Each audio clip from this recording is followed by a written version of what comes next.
तो बात करते हैं भारत की नदी घाटी परियोजनाओं की। देखिए, आज का हमारा मकसद सिर्फ तारीखों या नदियों के नाम रटना नहीं है। नहीं, आज हम उन कहानियों को समझने की कोशिश करेंगे जो कंक्रीट के इन विशाल ढांचों के पीछे छिपी हैं, ताकि इनसे जुड़ा कोई भी सवाल जब सामने आए तो जवाब रटना न पड़े, बल्कि पूरी तस्वीर दिमाग में एकदम साफ हो।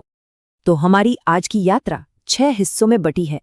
हम समझेंगे कि एक तीर से 3 निशाने का क्या मतलब था, हीराकुंड जैसे अकेले विशालकाय की कहानी जानेंगे, चंबल में एक नदी की रिले रेस देखेंगे, हिमालय को साधने की चुनौतियों को समझेंगे, एक दुख की नदी का इलाज कैसे हुआ ये देखेंगे, और आखिर में इन सभी कहानियों को एक साथ जोड़ेंगे। चलिए, इस पूरी चर्चा को शुरू करते हैं एक ऐसे शब्द से जो आज़ादी के बाद के भारत के लिए आप कह सकते हैं एक नींव का पत्थर बन गया। और वो शब्द है बहुउद्देश्य। देखिए, ये सिर्फ एक शब्द नहीं था, ये एक पूरी की पूरी राष्ट्रीय रणनीति थी। सोचकर देखिए, आज़ादी के ठीक बाद का भारत, संसाधन बहुत कम थे, हर समस्या के लिए अलग से पैसा और टेक्नोलॉजी कहाँ से आती? तो जरूरत थी एक ऐसे आइडिया की, एक ऐसे विशाल ढांचे की जो एक साथ कई मोर्चों पर काम कर सके। तो आइडिया ये था कि एक ही स्ट्रक्चर, सोचिए, नदी की विनाशकारी बाढ़ को एक शांत झील में बदल दे, फिर उसी रुके हुए पानी को नहरों के जरिए उन खेतों तक पहुंचाए जो सूखे पड़े हैं, और जब वही पानी ऊंचाई से नीचे गिरे तो टरबाइन घूमे और पूरे पूरे राज्यों के लिए बिजली पैदा हो। मतलब एक तीर से 3 बड़े निशाने। यही तो इस पूरे कॉन्सेप्ट की खूबसूरती थी। तो चलिए इसी आइडिया को और गहराई से समझते हैं और अपनी पहली कहानी की तरफ बढ़ते हैं। भूगोल की किताबों में एक नाम है जो अक्सर अपने विशाल, मतलब बहुत ही विशाल आकार के लिए जाना जाता है। जी हाँ, हम बात कर रहे हैं हीराकुड बांध की। ये ओडिशा में महानदी पर बना है, और कमाल की बात यह है कि इसका काम आज़ादी के बस 1 साल बाद 1948 में ही शुरू हो गया था। आप सोच सकते हैं ये उस नए नए आज़ाद हुए देश की महत्वाकांक्षा का कितना बड़ा प्रतीक रहा होगा। अब जरा इसके साइज की बात करते हैं, और सच कहूं तो इसके आंकड़े दिमाग घुमा देते हैं। अगर हम इसके पूरे फैलाव को नापें, मतलब दोनों तरफ की पहाड़ियों को जोड़ने वाला जो पूरा मिट्टी और कंक्रीट का ढांचा है, तो इसकी कुल लंबाई है 25.8 किलोमीटर। 25 किलोमीटर से ज्यादा। इसको ऐसे समझिए कि ये इतना लंबा है कि इस पर एक पूरी की पूरी हाफ मैराथन दौड़ करवाई जा सकती है। मतलब एक इंसान का बनाया हुआ स्ट्रक्चर जो एक रेस ट्रैक बन जाए। इसीलिए तो ये दुनिया का सबसे लंबा बांध है। लेकिन एक सवाल उठता है, 1948 में जब देश के पास इतनी बड़ी बड़ी मशीनें नहीं थीं, तब इतना बड़ा काम हाथ में लिया ही क्यों गया? इसका मकसद क्या कोई वर्ल्ड रिकॉर्ड बनाना था? नहीं, इसका जवाब उस वक्त की सबसे बड़ी राष्ट्रीय चुनौती में छिपा है, और वो थी खाद्य सुरक्षा। असली मकसद था महानदी के मानसून की तबाही को रोकना, और नतीजा, इस एक प्रोजेक्ट से खरीफ की फसलों के लिए करीब 1.5 लाख हेक्टेयर और रबी की फसलों के लिए 1 लाख हेक्टेयर से भी ज्यादा जमीन को पानी मिला। मतलब लाखों हेक्टेयर जमीन को एक तरह से नया जीवन मिल गया। खैर, हीराकुड तो एक अकेला विशालकाय दैत्य है जो एक ही जगह पर खड़ा है। अब इस कॉन्सेप्ट से थोड़ा आगे बढ़ते हैं और एक ऐसे सिस्टम को समझते हैं जो एक जगह पर नहीं, बल्कि एक नदी के साथ साथ दौड़ता है, बिल्कुल एक रिले रेस की तरह। जी हाँ, एक रिले रेस, जहां नदी का पानी एक बैटन की तरह एक बांध से दूसरे और दूसरे से तीसरे बांध तक पहुंचता है। इंजीनियरिंग की भाषा में इसे कैस्केड सिस्टम कहते हैं, और ये पानी को इस्तेमाल करने का एक बहुत ही स्मार्ट तरीका है। अब देखिए, चंबल नदी मध्य प्रदेश से निकलकर राजस्थान में जाती है, तो दोनों राज्यों ने मिलकर ये तय किया कि क्यों ना पानी की हर एक बूंद से ज्यादा फायदा उठाया जाए, ज्यादा से ज्यादा ऊर्जा निकाली जाए। और हाँ, एग्जाम्स में अक्सर यहीं पर कंफ्यूजन होता है, तो इसे साफ कर लेते हैं। ये मध्य प्रदेश और राजस्थान का एक जॉइंट प्रोजेक्ट है। इस रिले रेस में 3 बड़े बांध हैं।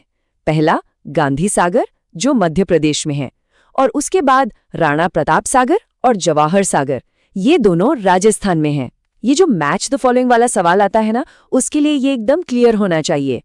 तो इस रिले रेस का जो पहला धावक है वो है गांधी सागर बांध, जो मध्य प्रदेश में है। इसकी नींव 1954 में रखी गई। 3 साल बाद 1957 से बिजली बननी शुरू हो गई, और नवंबर 1960 आते आते ये प्रोजेक्ट पूरी तरह से तैयार हो गया। ठीक है, तो अभी तक हम पठारों और मैदानों में घूम रहे थे, लेकिन भारत का भूगोल वो तो हिमालय के बिना अधूरा है। तो चलिए अब मैदानों से सीधा चलते हैं उत्तराखंड की उन खड़ी पहाड़ियों और गहरी खाइयों की ओर, जहां गुरुत्वाकर्षण और पानी की रफ्तार दोनों अपने चरम पर होते हैं। और यहाँ हम बात करेंगे टिहरी बांध की। अब इसकी टाइमलाइन में एक बहुत ही दिलचस्प बात है। देखिए, प्लानिंग कमीशन से इसे मंजूरी मिल गई थी 1972 में, लेकिन जमीन पर काम शुरू हुआ 1978 में। मतलब कागज पर मुहर लगने और असल में काम शुरू होने के बीच पूरे 6 साल का फासला। सवाल है, ऐसा क्यों? इसका जवाब छिपा है हिमालय की अपनी बनावट में। देखिए, हिमालय कोई पुराना स्थिर पहाड़ नहीं है। ये भूवैज्ञानिक तौर पर एक बहुत ही युवा और अस्थिर पर्वत श्रृंखला है। ये पूरा का पूरा इलाका एक हाई सिस्मिक जोन है, मतलब यहाँ भूकंप का खतरा बहुत ज्यादा है। ऊपर से भागीरथी जैसी नदी जब ग्लेशियर से ताकत लेकर नीचे उतरती है तो उसकी काइनेटिक एनर्जी, उसकी रफ्तार अकल्पनीय होती है। तो वो जो 6 साल का गैप था ना, उस दौरान बहुत बड़े पैमाने पर जियोलॉजिकल सर्वे हुए, ये समझने के लिए कि क्या कोई ऐसा बांध बन भी सकता है जो प्रकृति की इन जबरदस्त ताकतों का सामना कर सके। अब देखिए, हिमालय से जो पानी इतनी ताकत से उतरता है, जब वो मैदानों में पहुंचता है तो उसका रूप ही बदल जाता है। लेकिन क्या हो जब कोई नदी मैदानों में आकर इतनी बेकाबू हो जाए कि वो हर साल सिर्फ बर्बादी लेकर आए? उसे कैसे साधा जाए? यही सवाल हमें हमारी अगली कहानी की तरफ ले जाता है।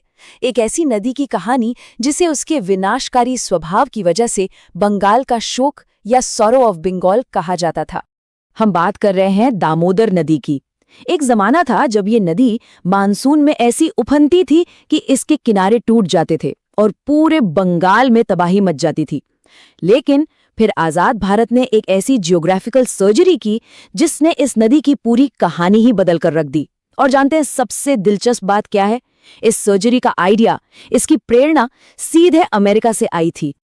दामोदर वैली कॉरपोरेशन यानी डीवीजी, इसकी स्थापना 1948 में हुई और इसका पूरा का पूरा मॉडल अमेरिका की टेनेसी वैली अथॉरिटी पर आधारित था। ये कोई एक बांध नहीं था, ये एक पूरा नेटवर्क था। तिलैया बना 1953 में, फिर कोनार 1955 में, मैथॉन 1957 में और फिर पंचायत हिल 1959 में। आप एक पैटर्न देख रहे हैं।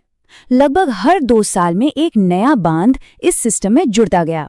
ये क्रोनोलॉजी और मैचिंग वाले सवालों के लिए एक परफेक्ट सेट है। लेकिन कहानी यहाँ खत्म नहीं होती। इन 4 बांधों के बाद एक और नाम आता है, दुर्गापुर बैराज। अब यहीं पर एक बहुत जरूरी कॉन्सेप्ट को समझने की जरूरत है। हमने इतनी देर बांध यानी डैम की बात की, तो फिर ये बैराज क्या चीज है? क्या ये डैम जैसा ही होता है? ये एक बहुत ही जरूरी टेक्निकल सवाल है। देखिए, एक बांध या डैम, इसका मुख्य काम है पानी को रोकना, उसे स्टोर करना और एक बहुत बड़ी झील या जलाशय बनाना। लेकिन एक बैराज वो पानी को स्टोर करने के लिए नहीं होता। उसका काम है नदी के बहाव को कंट्रोल करके उसकी दिशा बदलना, उसे डाइवर्ट करना। तो आसान भाषा में बांध पानी को रोकता है और बैराज उसे रास्ता दिखाता है। डीवीसी के केस में उन 4 बांधों से जो कंट्रोल किया हुआ पानी आता है, दुर्गापुर बैराज उसे 2 बड़ी बड़ी नहरों में मोड़ देता है जो आगे जाकर खेतों तक पहुंचती हैं।